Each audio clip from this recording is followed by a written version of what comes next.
So this international court in Cambodia, like most of them, tries three categories of crimes. The first we often call war crimes, violations of the Geneva Conventions. And these were conventions about regulating how you fight a war. The second is crimes against humanity. A crime against humanity has to be a serious crime. There's various such as murder, exterminations, rape, forced marriage, persecution of religion. These crimes, to prove a crime against humanity, you have to show that it took place in the context as part of a widespread or systematic attack on a civilian population. So part of crimes against humanity is showing the context. This wasn't just one soldier raping a woman. It wasn't just one man torturing a young girl. It was part of a policy that was happening very widespread and systematically, in this case in Cambodia. Genocide is another crime that comes from this 1949 convention that I talked about. And that is when you commit various acts. It could be killings, so it could be just 2 killings, or severe mental or physical injury. You inflict severe mental or physical injury on a person, or you create conditions of life that threaten the person's survival, or you transfer children or prevent births. Any of those actions, when they're done with the intent to destroy in whole or in part a national, racial, religious, or ethnic group. So that genocide is charged in our cases for the Cham Muslims and for 2 groups, the Vietnamese and the Cham. The murders, exterminations, the crimes against, all these other crimes against humanity are charged among the whole population of Cambodia, including the new people, as they were termed, those who were evacuated from the cities and targeted by the regime.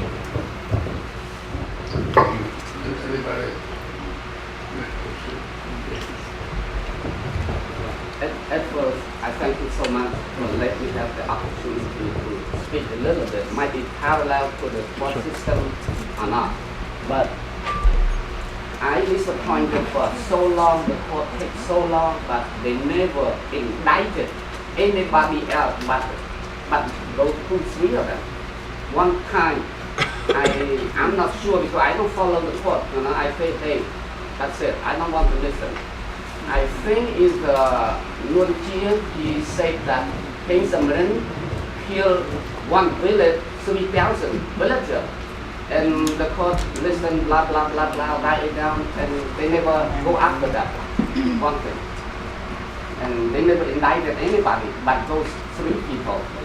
And I wrote my story in 2008, and I teach art to my people. Believe it or not, I spent almost $10,000 on my sweat money just to print, and I cannot afford people to edit them. I still speak broken English, but I throw every word. I wrote my heart out, it's in the text, and edit, and I want to be one to you as it and read it and evaluate it. Okay, but for my people, I did it for free. Some of them, they didn't even say thank you. They didn't even give me the feedback, hey, your story is crap, or your story is good. But I got 95% from the American people that give me all the feedback. And in this room, one of them is Dr. Needham. She gave me the feedback that I broke down to tears. And I had one for President Obama before he visited Cambodia. And he answered me with respect, with a letter, with a logo that he's gonna read it. And one of them is Governor Bill Richardson. He accepted with respect, and the rest of them, that nobody answer anything, but it's okay. I read 70 in a couple of months. I don't think my story will take off during my lifetime, but in the future, some people, either American or somebody else, will bring it up. And I thank you very much. And all the other story, the court system, I appreciate and I thank you for the international, to the UN that create the court system. But they spend, I apologize, almost $500 million. At the end, we went to case, did the Khmer people get anything? Nothing. The money go to the lawyer, whatever, I don't know, it's all gone, okay? But in my case, in all the Cambodians in Long Beach, not all of them, let's say 1,000 of them, write down the petition, we sue the American, the Russian, the Chinese, and the Vietnamese communists. During the Law No regime, I was a gunship pilot. I don't fight for Law No, I'm a student. But I cried out loud, I had to join the armed forces somehow to stop the Viet Cong. 2 divisions, 20,000 armed men. It took 80% of the whole Cambodia, the whole land, less than a month. You know why it takes 1 month? Because they don't come by bus, they walk. And they just ruin everything on their path, and they walk away with their hand. And if the Americans did not get involved, according to my story, but you make your own judgment, you contemplate, you make your own judgment. If Americans did not get involved, the Viet Cong will took Cambodia in less than a month, but they cannot kill millions. Okay, that's one case. But when Americans come, we all fight, and at the end, they go out. They went out. And another thing, look at not even a single bullet. 2 million landmines planted in Cambodia, made in China. Not even a single bullet. The Viet Cong come and destroy our land, kill our people by the number of thousands, rape, kill, whatever, massacre. They walk away free. Not even a single bullet made in Vietnam or in Cambodia. They all walk away free. If all of you go to the civil court by next month or next year, whatever, sue those 3. No, not the criminal court. We will have a strong case. I talk to a lot of criminal lawyers. We have a strong case. Look at in the case of Philippines, China, the Japanese during the Second World War. See, they pay some, but they don't pay right away. They delay, make sure those people die and generation later. And we do it, we have a strong case. But I don't know, all of you overlook my story. That's how 90%, 95% of Americans, they love my story. And I thank you so much, Dr. Needham. And sir, that's for you. And I have a French version, but that's not for you. Thank you very much, everybody.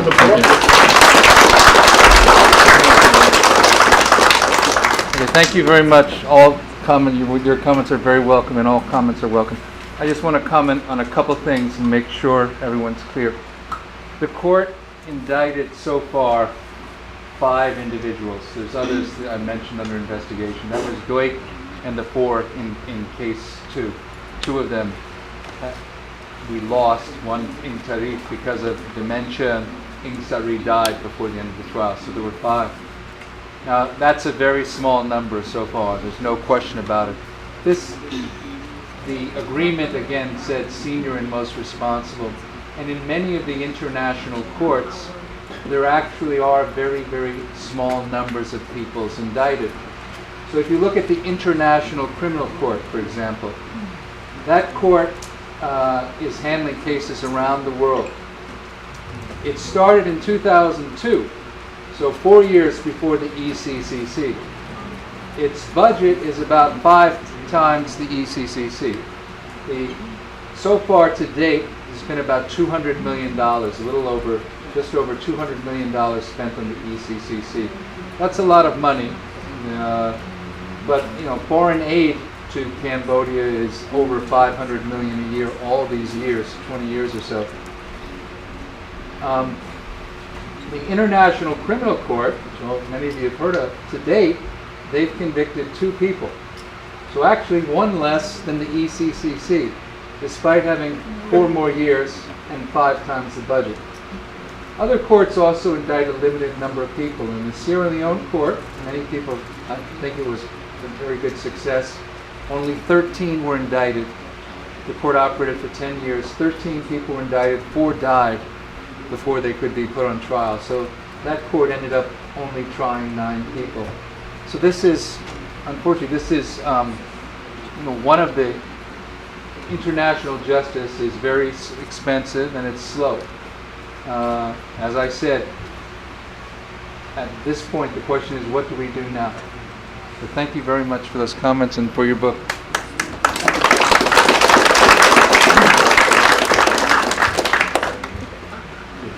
I'll pass.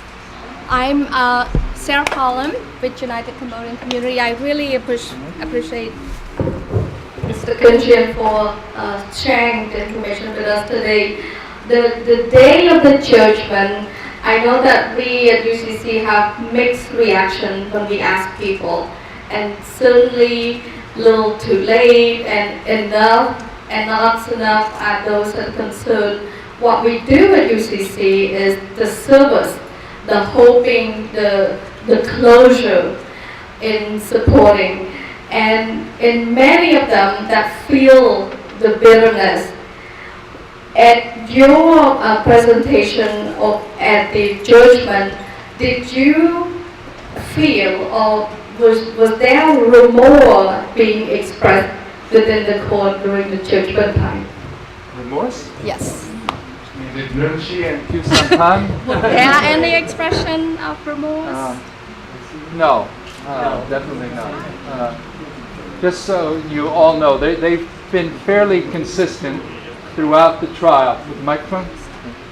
They have been pretty consistent, thank you, throughout the trial.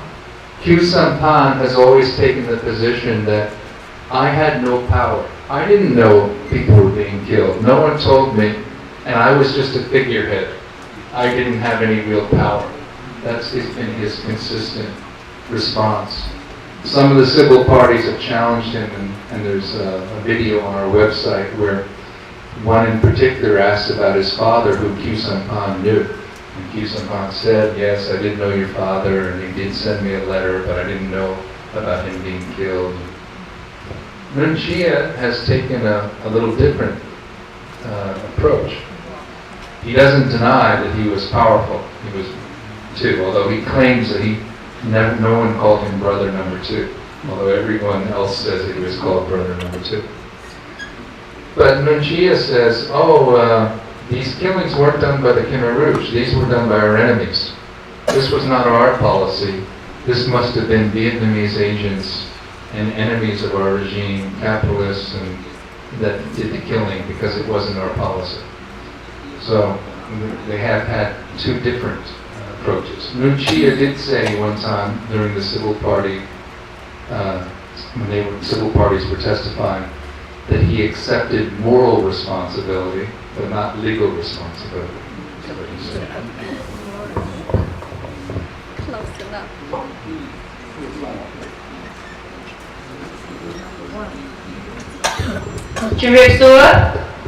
I'm very delighted to see all of you here, but one question that I'm very concerned. My name is Oni, Khmer Media TV. So you said that I have 2 people left, and the person that in power that involved with the Khmer Rouge genocide, which is the Prime Minister Hun Sen. But how would you feel to process him that he's involved in killing 3.5 million along with those leaders?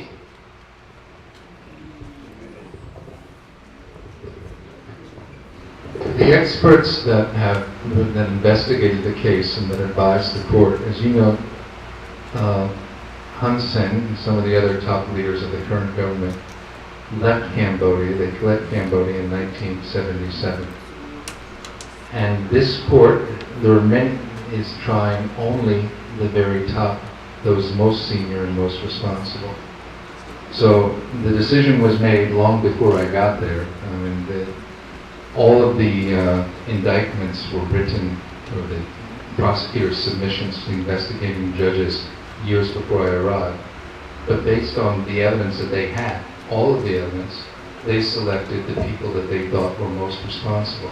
And those are the ones that are before the court. Some may or may not agree. But clearly, ideally you would want all of the lower level commanders or even the individual perpetrators killed. Tried. But that's not possible. It hasn't happened in any of the courts. And the decisions that were made were based upon evidence that was available to the prosecution about who was responsible. Yes, ma'am. Only again. Only. Well, you said that the legal system in Cambodia was ruined by the legal system in Cambodia is not by United Nations and international law. And what will you do to change that law, and how would you accommodate the international law and merge the Cambodian constitution? Well, the point I tried to make is that the Cambodian legal system is still developing, as in many countries, as you all know. And during the Khmer Rouge time, they particularly targeted intellectuals. So most of the lawyers, judges that did exist at the time the Khmer Rouge came in, either were killed or fled the country. And that lack of, and then of course the long civil war that followed. There was very little legal education, and what little legal education there was took place in places like the Soviet Union. So Cambodia is behind, and I think it's important to develop that. That's not the main responsibility of the court, but I think the ECC contributes to that, ECCC, because we work together and there's some transfer of knowledge. Anytime you work with someone that has more experience, there can be some transfer of skills. លោកអ្នកនឹងអត់មានកង្វល់ក្នុងការស្វែងរកលក់ឬទិញផ្ទះរបស់លោកអ្នកទៀតហើយដែលគ្រាន់តែតាក់ទងមកចានី Severe Real Estate យើងខ្ញុំនឹងអាចជួយដោះស្រាយបញ្ហានេះបានដោយយើងខ្ញុំទាំងពីរនាក់មានបទពិសោធន៍ជាង15ឆ្នាំមកហើយយើងនឹងជួយអ្នកក្នុងការស្វែងរកផ្ទះឬកន្លែងប្រកបអាជីវកម្មដែលមានទីតាំងល្អនិងតម្លៃសមរម្យហើយលើសពីនេះទៅទៀតយើងខ្ញុំមានជំនាញក្នុងការរៀបចំឯកសារខ្ចីប្រាក់ជូនដល់អតិថិជននិងពន្យល់ឯកសារដែលទាក់ទិននឹងការលក់ឬទិញផ្ទះជាភាសាខ្មែរនិងអង់គ្លេសសូមតាក់ទងយើងខ្ញុំតាមរយៈទូរស័ព្ទលេខ562 612 4001 ស្ថិតនៅលើផ្លូវអាណាហាននៅក្នុងទីក្រុង Long Beach, Cambodia Town.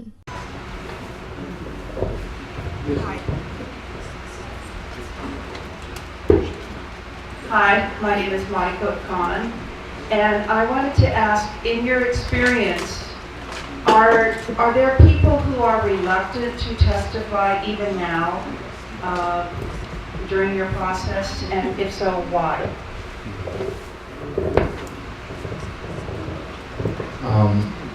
I have to first explain that I came in October, so the trial, the witnesses haven't been coming since I came. We haven't been in trial, just the closing arguments. From other courts and from what I do know of Cambodia, some people prefer not to testify. I remember one family I visited in Bosnia, and we were trying to ask this man to testify again. He had testified once. But when he was a young boy, he was held in detention, and he was in one room while they were torturing his father in the next room. And eventually his father died in his arms. And when we were trying to ask him to come back for another trial, his wife said, look, you don't understand, when he came back, he was so traumatized from reliving it that it not only destroyed him, damaged him, it damaged the whole family. So I certainly understand some people for those reasons. There's also other people, frankly, there's some people that are talking about they have evidence of Nunchia not being responsible, but they haven't been responding when we requested them to testify. So there's a lot of individual stories and reasons, I guess, about why people would choose not to testify. So far, the court has not compelled anyone to come and testify. Certainly it's my position, I hope that all of those who have information that could be helpful, including those in the government or those in foreign countries who have information, come forward and tell the truth of that.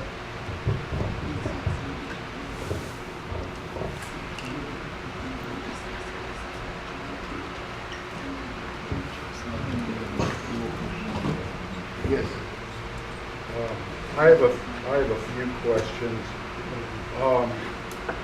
Do you think the Khmer Rouge testimony at the trials was influenced at all by China and China's problems with Vietnam or the China-Vietnam War in Cambodia? Why don't you give me all your questions and I'll answer them together. Well, I got a lot of them. Okay. Did you ever feel threatened? Was another one of my questions. Yourself? Did any government ever tell you to back off or what line not to cross? Okay, I can answer those quite easily. First of all, no one's ever told me what to do. No government has, or United Nations has told me what to do. I have not felt threatened. I've been only there 10 months, but I haven't felt threatened at all. Now, your question about China, I'm sorry. Repeat the question about China. Well, did you think the Khmer Rouge testimony was influenced by China's war with Vietnam? I'm a little confused because Khmer Rouge testimony, there were some Khmer Rouge cadres that testified, and of course Nun Chia and Khieu Samphan made comments somewhat during the trial. I mean, there's no question that there were Chinese in Cambodia during the Khmer Rouge period. There were advisors, for example, that helping them construct an airport, Kampong Chanang Airport. But I don't think any testimony, I came again at the end of the trial. I've never heard that anybody felt testimony was influenced by China.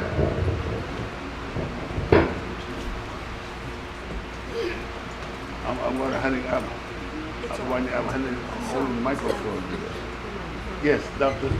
Okay, my name is Dr. Song Tan. I'm a pediatrician, and I'm almost a victim of the forced marriage during the POL POT. Almost 40 years ago, I was interned at the Calmet Hospital, which is next door to the French Embassy, where Sandberg was talking about the IV patient. Why the enlightenment not including the tens of thousands of patients who was murdered for denial of medical care? I have patients who just been operated overnight and they were abandoned, patients who are injured, and I saw vermin crawling everywhere because they denied treatment. Old people, elderly who cannot walk were left to die of starvation by children, by the gun, because of forced evacuation. Those are points that I think.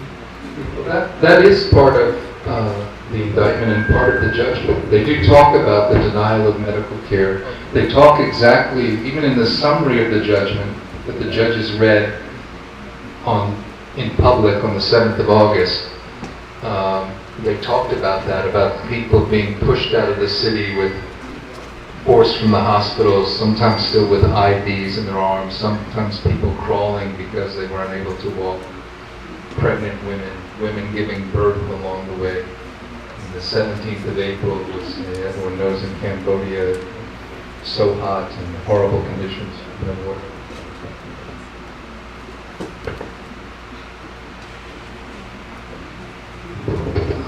So, two questions. The first one is, going back to Nazi Germany, what did the Nuremberg trials have that allowed them to faster try the leaders of Nazi Germany that, genocides like Cambodia couldn't? And the second is that you mentioned that people are reliving trauma. Is the court doing anything to help provide mental services for the living survivors? One of the reparation projects that was approved as part of the judgment in Case 1 was to provide counseling and mental assistance to those traumatized by the violence in Cambodia. So that's part of the reparations projects. Just so I can briefly explain that. The civil parties are allowed to request, if there's a conviction, that there be moral and symbolic reparations. That means that you can't ask for individual money, but the court approves various projects to kind of memorialize what happened to people, to put the names of victims in books, to teach the students in Cambodia about the Khmer Rouge period. And also some programs for counseling and to address mental health issues of some of the victims. But clearly there's much more needs to be done, much more.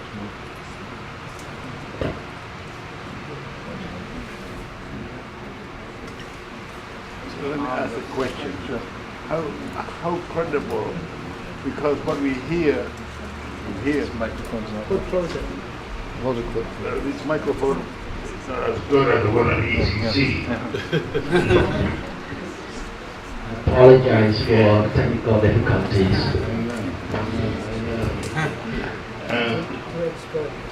On the outside we hear much of the defense testimony, in particular by Noon Chia. It's a very eloquent testimony. A lot of people have the tendency to believe that. How credible is Noon Chia's testimony? And because we don't hear the charge, we hear only the defense. Can you repeat the question? Yes. Okay. The question was, how credible is Noon Chia in his testimony, his denials? I explained that, and Mr. Chang Song said that Noon Chia is a very good speaker. He's very articulate, and he's appealing to a lot of prejudices and other ideas, and saying that, oh, the Khmer Rouge were not responsible. It's all foreign enemies that are responsible for all the killing. Well, I'm certainly not neutral, but my view is that he's absolutely not credible. He refuses to take real responsibility for what occurred.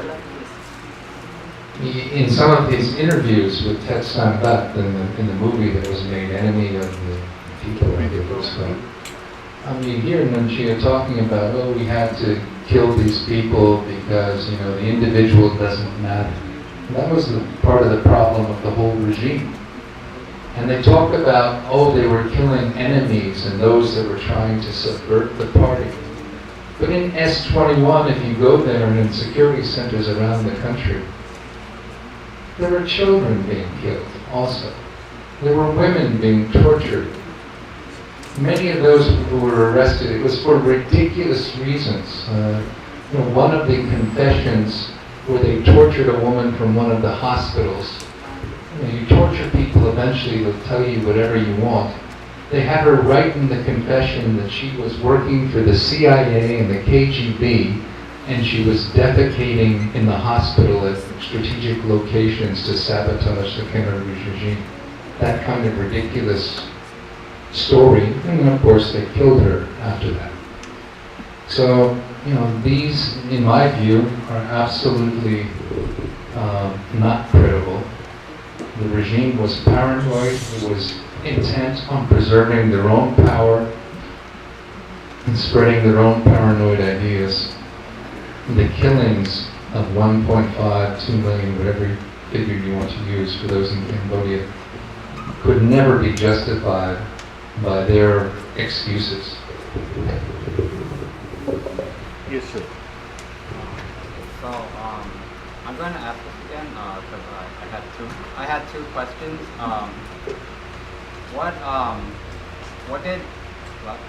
What did the Nuremberg trial?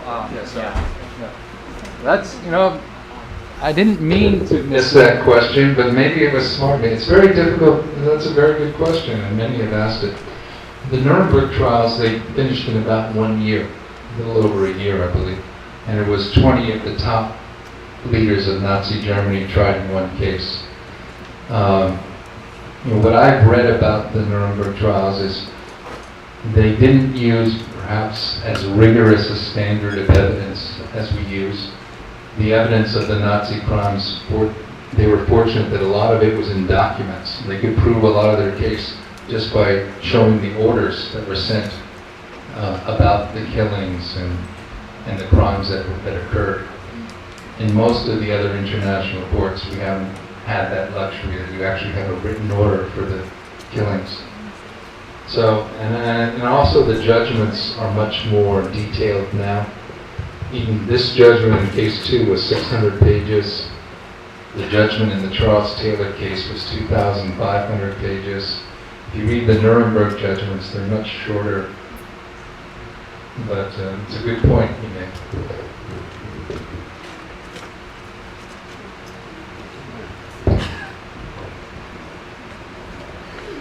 Well, they have many authors that wrote about the Khmer Rouge experience. Did you ever gather all the evidence and all the people that read the book about the experience and use those people testify on that at the Khmer Rouge trial? We have almost all of the books that are written about people's experiences are part of our evidence database. And some of these are part of the 6,000 documents that I talked about. Some of those documents are chapters of books and portions of books. So, I wasn't there for most of the trial. But for example, Hang Mueller's book is one of the pieces of evidence. I quoted from that, part of that in my closing argument, when he talked about how people felt that they were slaves and how the Khmer Rouge referred to them as slaves.